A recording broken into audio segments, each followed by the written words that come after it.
പ്രിയമുള്ളവരെ, ഞാൻ വിക്രമൻ എം.ആർ. കാമാന്തനായ മന്ത്രവാദി എന്ന ഒരു ബുക്ക് നോവൽ, അതിൻ്റെ 2 ഭാഗങ്ങൾ ഞാൻ ഇതിനകം തന്നെ യൂട്യൂബിൽ അപ്ലോഡ് ചെയ്തിട്ടുണ്ട്. അത് കിൻഡിൽ ബുക്കിലും ലഭ്യമാണ്. കൂടാതെ അല്ലറ ചില്ലറ വീഡിയോകളെല്ലാം തന്നെ യൂട്യൂബിൽ ഞാൻ അപ്ലോഡ് ചെയ്തിട്ടുണ്ട്.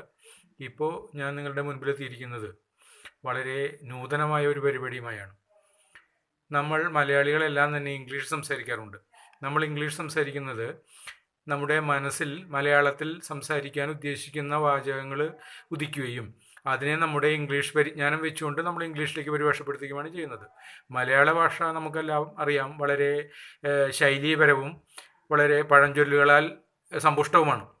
അപ്പോൾ ശൈലി ഉൾക്കൊള്ളുന്നതും പഴഞ്ചൊല്ലുകൾ ഉൾക്കൊള്ളുന്നതുമായ മലയാള വാചകങ്ങളെ നമ്മൾ ഇംഗ്ലീഷിലേക്ക് പരിഭാഷപ്പെടുത്തുമ്പോൾ വളരെ ശ്രദ്ധിക്കേണ്ടതുണ്ട്. അത് നമ്മൾ സാധാരണ മലയാള വാചകങ്ങൾ ഇംഗ്ലീഷിലേക്ക് പരിഭാഷപ്പെടുത്തുന്ന പോലെ പരിഭാഷപ്പെടുത്തുക എളുപ്പമല്ല. മലയാളത്തിലെ പഴഞ്ചൊല്ലുകൾ എങ്ങനെ ഇംഗ്ലീഷിലേക്ക് പരിഭാഷപ്പെടുത്താം, അല്ലെങ്കിൽ മലയാളത്തിലെ പഴഞ്ചൊല്ലുകൾക്കും ശൈലീപ്രയോഗങ്ങൾക്കും തത്തുല്യമായ ഇംഗ്ലീഷ് വാചകങ്ങൾ എന്ത് എന്നതിനെക്കുറിച്ചാണ് ഞാൻ നിങ്ങളോട് സംസാരിക്കാൻ ഉദ്ദേശിക്കുന്നത്. ജനിച്ച കാലങ്ങളിലുള്ള ശീലം മറക്കുമോ മനുഷ്യരുള്ള കാലം, അല്ലെങ്കിൽ ജാത്യാലുള്ളത് തൂത്താൽ പോകുമോ എന്നൊരു പഴഞ്ചൊല്ലുണ്ട്. അത് നമുക്ക്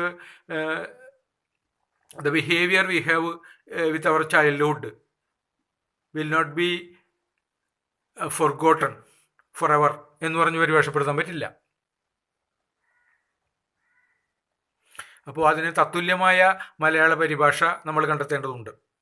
അപ്പം തിന്നാൽ പോരെ കുഴിയണോ എന്നുള്ളതിന് you can eat oatmeal, you should not count the whole എന്ന് നമുക്ക് പറയാൻ പറ്റില്ല. അതിന് തത്തുല്യമായ ഇംഗ്ലീഷ് പരിഭാഷ, ആ പഴഞ്ചൊല്ലിന് തത്തുല്യമായ പരിഭാഷ നമ്മൾ കണ്ടെത്തേണ്ടതുണ്ട്.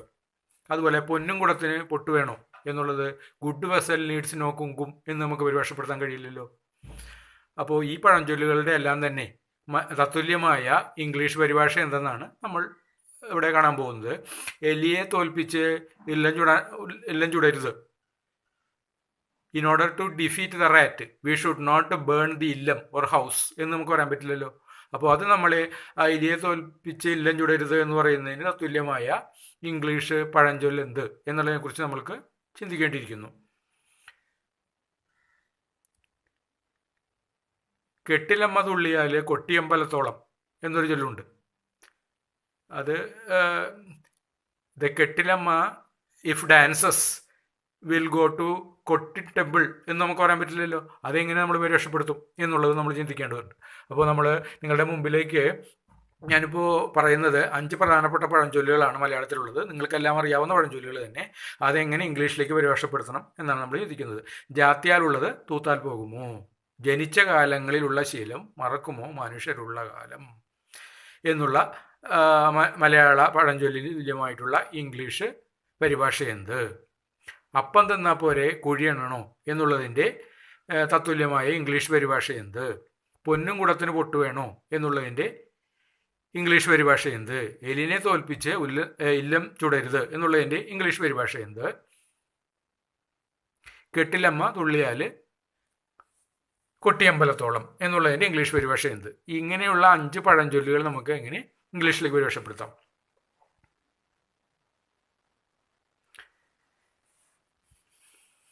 ജാത്യാലുള്ള തൂത്താൽ പോകുമോ എന്നുള്ളത് യഥാർത്ഥത്തിൽ നമ്മുടെ വിദ്യാഭ്യാസത്തിലുള്ള ഒരു അപാകത, അല്ലെങ്കിൽ നമുക്ക് ചെറുപ്പത്തിലെ വന്നിട്ടുള്ള ശീലം ഒരിക്കലും മാറ്റാൻ കഴിയില്ല എന്നത് തുല്യമായി പറയാവുന്നത് crooked by nature never made straight by education എന്നാണ്. അത് വിദ്യാഭ്യാസത്തിൻ്റെ അപാകതയാണ്. വിദ്യാഭ്യാസത്തിൽ ചെറുപ്പകാലം മുതൽ തന്നെ അഭ്യസിച്ചു വന്നിട്ടുള്ള വിദ്യാഭ്യാസ രീതിയിൽ എന്തെങ്കിലും ഒരു മാറ്റം സംഭവിച്ചാൽ, നമ്മളെ പഠിപ്പിച്ചിട്ടുള്ള രീതിക്ക് മാറ്റം സംഭവിച്ചാൽ അതൊരിക്കലും നമുക്ക് മറക്കാൻ കഴിയില്ല. ആ രീതി തന്നെ നമ്മൾ അനുവർത്തിക്കുന്നു എന്നാണ്.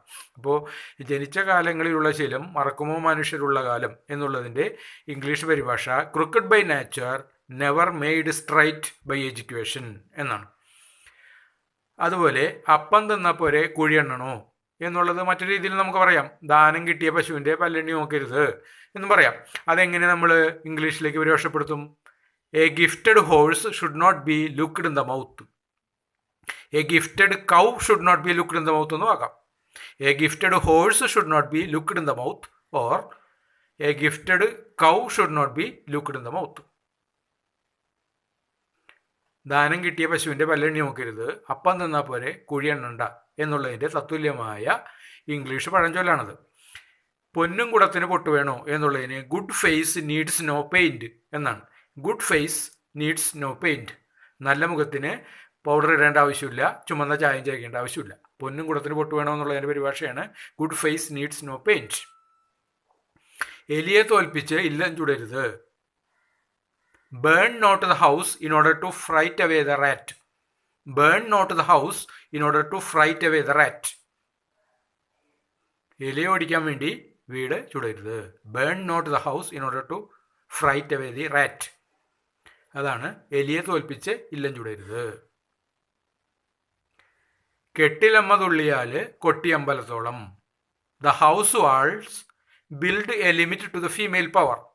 The house wall builds a limit to the female power. അതായത് സ്ത്രീയുടെ ശക്തി അവളുടെ വീടിന് ചുറ്റും പണിതിട്ടുള്ള മതിലിനപ്പുറത്തേക്ക് പോകില്ല എന്നാണ് അതിനർത്ഥം. അതായത് സ്ത്രീ എത്ര തുള്ളിയാലും, അത് മറ്റു രീതിയിലും പറയാറുണ്ട്, ചെമ്മീൻ ചാടിയാൽ ചട്ടിയോളന്നോ ഒക്കെ പറയുന്ന ചൊല്ലാതിന് തുല്യമാണ്. അപ്പോൾ house wall builds a limit to the female power.